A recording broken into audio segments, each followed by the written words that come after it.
ಗಡುವು ಮುಗಿದರೂ ಕರ್ನಾಟಕದಲ್ಲಿ ಇದ್ದಾರೆ ಪಾಕಿಸ್ತಾನದ ಪ್ರಜೆಗಳು ಅನ್ನೋದು ಗೊತ್ತಾಗ್ತಾ ಇದೆ. ಪಹಲ್ಗಾಮ್ ದಾಳಿಯ ಬಳಿಕವೂ ಕೂಡ ಕರ್ನಾಟಕದಲ್ಲಿ ಇನ್ನೂ ವಾಸವಾಗಿದ್ದಾರೆ. ಕೆಲವರಿಗೆ ಮಾತ್ರ ಪಾಕ್ ಗೇಟ್ ಪಾಸ್, ಇನ್ನೂ ಕೆಲವರು ಇಲ್ಲಿಯೇ ವಾಸವಾಗಿದ್ದಾರೆ. ಕರ್ನಾಟಕದಿಂದ ಹಾಗಾದ್ರೆ ಹೋದವರು ಎಷ್ಟು, ಹಾಗೆ ಇಲ್ಲೇ ಉಳಿದವರೆಷ್ಟು, ಜೊತೆಗೆ ಯಾವ ಜಿಲ್ಲೆಯಲ್ಲಿ ಎಷ್ಟು ಪಾಕಿಗಳಿದ್ದಾರೆ, ಇದಕ್ಕೆ ಇರುವಂತಹ ಕಾರಣಗಳೇನು ಅಂತ ಹೇಳಿ ಸಾಕಷ್ಟು ಪ್ರಶ್ನೆಗಳು ಇದೀಗ ಎದುರಾಗ್ತಾ ಇದೆ. ಮೈಸೂರಿನಲ್ಲಿದ್ದಂತಹ 8 ಮಂದಿ ಪೈಕಿ 3 ಪಾಕಿಗಳು ವಾಪಸ್ಸಾಗಿದ್ದಾರೆ. ಬೆಂಗಳೂರಿನಲ್ಲಿದ್ದಂತಹ 4 ಪಾಕ್ ಪ್ರಜೆಗಳು ತವರಿಗೆ ವಾಪಸ್ಸಾಗಿದ್ದಾರೆ. ಆದರೆ ಉತ್ತರ ಕನ್ನಡದಲ್ಲಿ 15 ಜನ ಪಾಕಿಸ್ತಾನಿ ಪ್ರಜೆಗಳು ಇನ್ನೂ ಇದ್ದಾರೆ. ದೀರ್ಘಾವಧಿ ವೀಸಾದಲ್ಲಿ ಇರೋದ್ರಿಂದ ಪಾಕಿಸ್ತಾನಕ್ಕೆ ಇವರು ತೆರಳಿಲ್ಲ ಅನ್ನೋದಾಗಿ ಅಪ್ಡೇಟ್ಸ್ ಇರುವಂತದ್ದು. ಇನ್ನು ಸದ್ಯ 17 ವೀಸಾಗಳಡಿ ದೇಶದಲ್ಲಿದ್ದಂತಹ ಪಾಕ್ ಪ್ರಜೆಗಳು ಭಾರತವನ್ನ ತೊರೆದಿದ್ದಾರೆ. ಇದರ ಹೊರತಾಗಿಯೂ ಕೂಡ ಕದ್ದು ಮುಚ್ಚಿ ಭಾರತದಲ್ಲಿ ಉಳಿದವರಿಗೆ 3 ವರ್ಷ ಜೈಲು ಶಿಕ್ಷೆ ಹಾಗೂ 3 ಲಕ್ಷ ರೂಪಾಯಿ ದಂಡ ಬೀಳಲಿದೆ. ಇನ್ನು ದೀರ್ಘಾವಧಿ ವೀಸಾದಲ್ಲಿ ಇರೋದ್ರಿಂದ ಪಾಕಿಸ್ತಾನಕ್ಕೆ ಕೆಲವರು ತೆರಳಿಲ್ಲ. ಚಿಕ್ಕಬಳ್ಳಾಪುರದಲ್ಲಿ 2 ಪಾಕಿಸ್ತಾನಿ ಪ್ರಜೆಗಳು ವಾಸವಾಗಿದ್ದಾರೆ. ಓರ್ವ ಪಾಕ್ ಮಹಿಳೆ ಕೋಲಾರದ ವ್ಯಕ್ತಿಗೆ ಮದುವೆಯಾಗಿ ಅಲ್ಲಿ ವಾಸ ಮಾಡ್ತಾ ಇದ್ರು.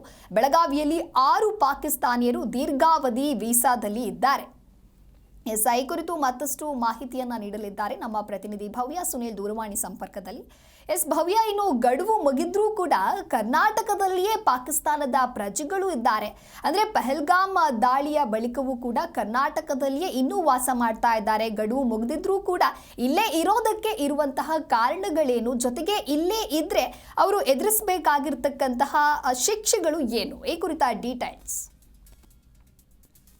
ಅಂದ್ರೆ ಕಾಶ್ಮೀರದ ಪಹಲ್ಗಾಮ್ನಲ್ಲಿ ದಾಳಿ ಹಿನ್ನೆಲೆ ಪಾಕಿಸ್ತಾನದ ವಿರುದ್ಧ ಕೇಂದ್ರ ಸರ್ಕಾರ ಈಗಾಗಲೇ ಸರಣಿ ಕ್ರಮವನ್ನ ಕೂಡ ಕೈಗೊಳ್ತಾ ಇರುವಂತದ್ದು. ಪ್ರಮುಖವಾಗಿ ಭಾರತದಲ್ಲಿರುವಂತಹ ಅನೇಕ ಪಾಕಿಸ್ತಾನ ಪ್ರಜೆಗಳು ಈಗಾಗಲೇ ತಾಯ್ನಾಡಿಗೆ ಮರಳಿದ್ದಾರೆ. ಕರ್ನಾಟಕದಲ್ಲಿ ಅನೇಕರು ಸ್ವದೇಶಕ್ಕೆ ಕೂಡ ತೆರಳಿರುವಂತದ್ದು. ಆದ್ರೆ ಕೆಲವು ವಿವಿಧ ಕಾರಣದಿಂದ ಇನ್ನೂ ಕೂಡ ಉಳಿದುಕೊಂಡಿರುವಂತದ್ದು. ಸೊ ಸದ್ಯ ಮೈಸೂರಿನಲ್ಲಿದ್ದ 8 ಮಂದಿ ಪಾಕ್ ಪ್ರಜೆಗಳ ಪೈಕಿ 3 ವಾಪಸ್ಸಾಗಿದ್ದಾರೆ. ಹಾಗೇನೆ ಬೆಂಗಳೂರಿನಲ್ಲಿ 4 ಪಾಕ್ ಪ್ರಜೆಗಳಿಗೆ ಅಂದ್ರೆ ಈಗಾಗಲೇ ಅವರು ತೆರಳಿರುವಂತದ್ದು. ಹಾಗೆ ಉತ್ತರ ಕನ್ನಡ ಜಿಲ್ಲೆಯಲ್ಲಿ 15 ಜನ ಪಾಕಿಸ್ತಾನಿ ಪ್ರಜೆಗಳಿದ್ದು ಇವರೆಲ್ಲ ದೀರ್ಘಾವಧಿ ವೀಸಾದಲ್ಲಿ ಕೂಡ ಇರುವಂತದ್ದು.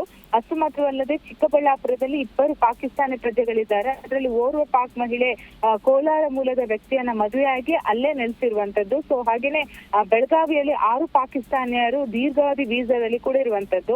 ಸೊ ಇನ್ನೂ ಕೂಡ ಸದ್ಯ 17 ವೀಸಾಗಳಡಿ ದೇಶದಲ್ಲಿ ಪಾಕ್ ಪ್ರಜೆಗಳು ಭಾರತವನ್ನ ತೊರೆದಿರುವಂತದ್ದು. ಇದರ ಹೊರತಾಗಿ ಇನ್ನೂ ಕೂಡ ಬಹಳಷ್ಟು ಜನ ಯಾವುದೇ ರೀತಿಯಾದಂತಹ ಮಾಹಿತಿಯನ್ನ ಕೊಡದೆ ಇನ್ನೂ ಕೂಡ ಕದ್ದು ಮುಚ್ಚಿ ಇಲ್ಲೇ ಇರುವಂತದ್ದು.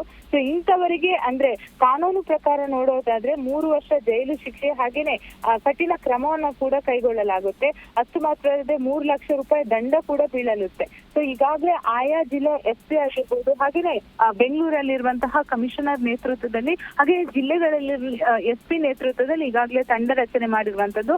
ಎಲ್ಲೆಲ್ಲ ಯಾರೆಲ್ಲ ಇದ್ದಾರೆ ಅವರ ಮೂಲಗಳನ್ನ ಪತ್ತೆ ಹಚ್ಚಿ ಅಂದ್ರೆ ನಿಜವಾಗಿ ಅವರು ವೀಸಾದಡಿ ಬಂದಿದ್ದಾರೆ ಅಥವಾ ಯಾವ ಮೂಲದಿಂದ ಬಂದಿದ್ದಾರೆ ಅನ್ನೋದ್ರ ಬಗ್ಗೆ ಕೂಡ ಈಗಾಗಲೇ ಪೊಲೀಸ್ ಇಲಾಖೆ ಕೂಡ ಅಲರ್ಟ್ ಇಟ್ಟುಕೊಂಡು ಸೆಂಟ್ರಲ್ ಗವರ್ಮೆಂಟ್ ಜೊತೆ ಕಮ್ಯುನಿಕೇಟ್ ಮಾಡ್ಕೊಂಡು ಈಗಾಗಲೇ ತನಿಖೆಯನ್ನ ಕೂಡ ಮಾಡ್ತಾ ಇರುವಂತದ್ದು. ಸೊ ಈಗಾಗಲೇ ಅವರಿಗೆ ಗಡುವನ್ನ ಕೂಡ ಕೊಡಲಾಗಿತ್ತು. ಸೊ ಕೆಲವರು ಇನ್ನೂ ಕೂಡ ಇದ್ದಾರೆ ಅನ್ನೋ ಮಾಹಿತಿ ಇರುವಂತದ್ದು. ಸೊ ಇನ್ನೂ ಕೂಡ ಪೊಲೀಸರು ತನಿಖೆಯನ್ನ ಮುಂದುವರಿಸಿದ್ದಾರೆ. ದಿವ್ಯಾ. ಓಕೆ, ಥ್ಯಾಂಕ್ ಯು ಭವ್ಯ ನಿಮ್ಮೆಲ್ಲ ಮಾಹಿತಿಗಾಗಿ.